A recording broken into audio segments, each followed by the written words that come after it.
Hello everyone, and welcome to Thinking with Mathematical Models 1.1. Our learning target for this part of the investigation is we'll be able to make tables and graphs to represent data, be able to describe relationships between variables, and be able to use data patterns to be able to make predictions.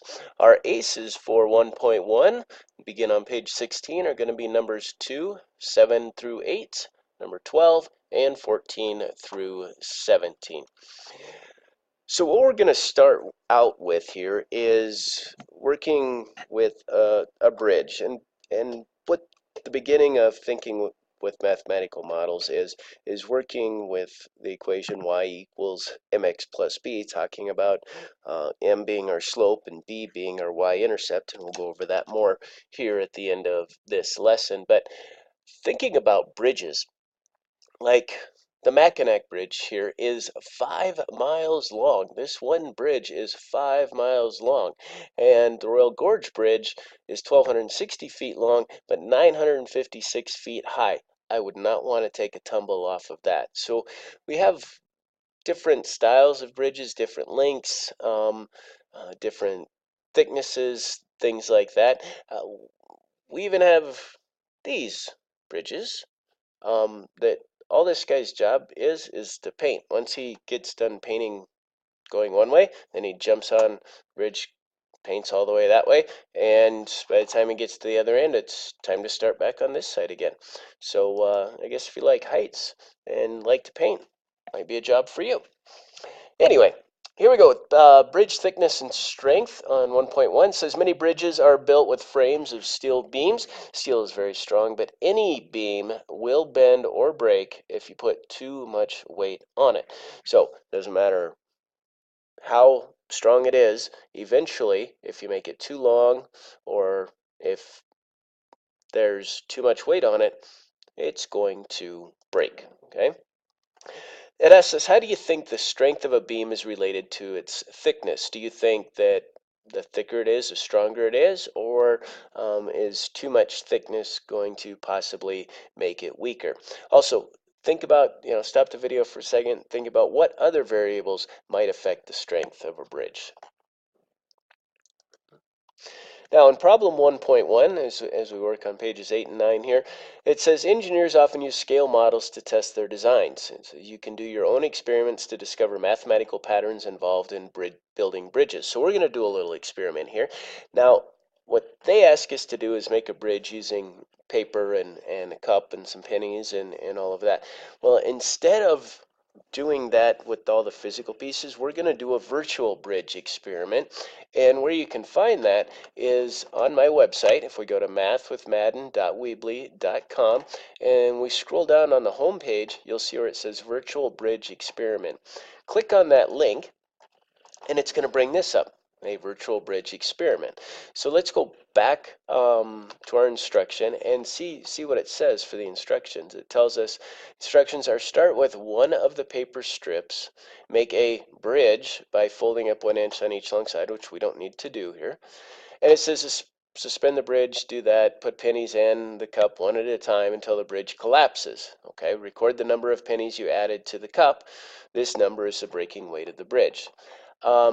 So what we want to do is theirs is 9 inches, and it says to start with one strip of paper. So we're going to make our length here 9 inches, and instead of 2 units, our thickness is going to be 1 unit. And then what you'll do is add a penny, and it'll keep a penny count for you, and you keep adding until your bridge would break. So we'll see here. We'll test. Oh, took 6 pennies for mine. So I would then record that in a table. Okay. So I would make a table like this. This is thickness of different thicknesses. My thickness is 1. My breaking weight was 6. So I would record that here in this table. And then I would go back and I would start again with a thickness of 2 units. Are you sure if you want to reset it? Yeah. So now we have 2 units, okay? And so you do the same thing and get your results and record that here, record the next one and the next one and the next one. So we're going to do thicknesses of 1, 2, 3, 4, and 5. Once you have your table completed, then you're going to graph the data. Okay, you'll have your thicknesses going along here and your breaking weights going up the y-axis. So we want to answer all of these questions, A, B, okay, C, and D. Okay, C, we do a little prediction here. D, we do another prediction, and we're going to skip part E. Okay. Now you're going to want to take some notes here on this part. Write all of this down. As I say here, this should all be put in your classwork, in your notebook. Okay, linear functions and equations. We're learning the connections between the equation y equals mx plus b. Now the rate of change, and some of us have talked about this before, the rate of change is also called the slope of the line. Well, the slope equals m. It's the m part of y equals mx plus b. Slope is m, and it represents the change in y, up and down change in y, over the change in x, or rise over run. Okay, change in y over change in x, rise over run.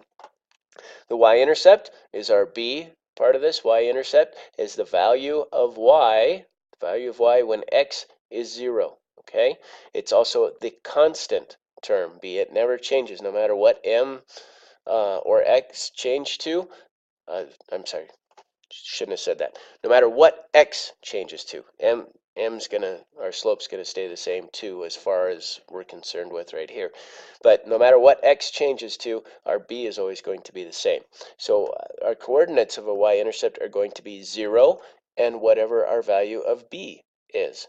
If we don't have a b, if it's just y equals mx, then that value of b is 0. So then your y-intercept would be 0, 0. So we talked about slope, y-intercept, constant. Okay, variable, we have two variables here. We have our dependent variable, which is the y. Okay, y depends on what happens over here on the right side. And our independent variable, which is x. Okay, now the equation, the function y equals mx plus b represents a linear relationship or a straight line. So hopefully that's helpful. Please make sure to get all that in your notes.